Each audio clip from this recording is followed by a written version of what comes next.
مصیبت میں حوصلہ نہیں ہارنا چاہیے، ہمت سے اس کا مقابلہ کرنا چاہیے۔ ہمت طاقت سے زیادہ کام کرتی ہے۔ انسان کے جسم کے دو مقام ایسے ہیں جنہیں اللہ تعالیٰ نے اپنی قیامگاہ کہا ہے، شاہ رگ اور دل۔ کوشش کرو کہ یہ ہمیشہ صاف و پاکیزہ رہیں، اور پھر وقت ثابت کر ہی دیتا ہے۔ اللہ تعالیٰ کے فیصلے ہماری خواہشوں سے بہتر ہیں۔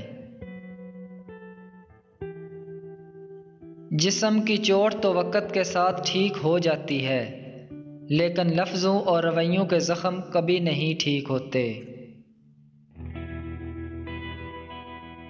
ہو سکتا ہے جو اللہ تعالیٰ نے تم سے لیا ہے اسے ہی بہتر بنا کر تمہیں واپس دے دیا جائے۔ یہ جو مایوسی کا بھنور ہوتا ہے یہ بڑا ظالم گرداب ہوتا ہے۔ اس کے کنارے کنارے پر آدمی گھومتا رہے تو بچنے کی کچھ امید ہو جاتی ہے، لیکن جب بہت گہرا اتر جائے تو پھر بچنے کی کوئی آس باقی نہیں رہتی۔ آپ خود ہی اپنے لیے بہترین دلاسا ہیں، بہترین دوست، بہترین دنیا، اور مشکل وقت میں بہترین تھپکی جو آپ کو کبھی ہارنے نہیں دیتی۔ ٹینشن، بے چینی اور ڈپریشن کا شکار ہم تب ہوتے ہیں جب ہم دوسروں کو خوش کرنے میں زندگی گزار رہے ہوتے ہیں۔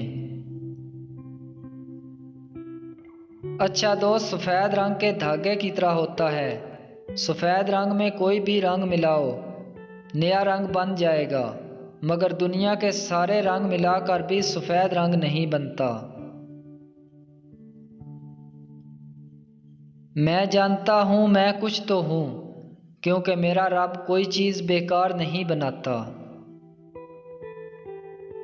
جنت میں سب ہے لیکن موت نہیں، قرآن میں سب کچھ ہے لیکن جھوٹ نہیں، دنیا میں سب کچھ ہے لیکن وفا نہیں، انسان میں سب کچھ ہے لیکن صبر نہیں۔ تمہارا ایک رب ہے پھر بھی تم اسے یاد نہیں کرتے، لیکن اس کے کتنے بندے ہیں پھر بھی تمہیں نہیں بھولتا۔ دوسروں کو ان کی برائی کی وجہ سے مت چھوڑو، اگر آپ خود اچھے ہیں تو ان کے ساتھ رہیں، ہو سکتا ہے کہ آپ کی اچھائی کو دیکھ کر وہ بھی اچھے بن جائیں۔ شریعت کی پابندی ہے، ورنہ امیر لوگ اپنے حصے کی نمازیں بھی غریب کو اجرت دے کر پڑھواتے۔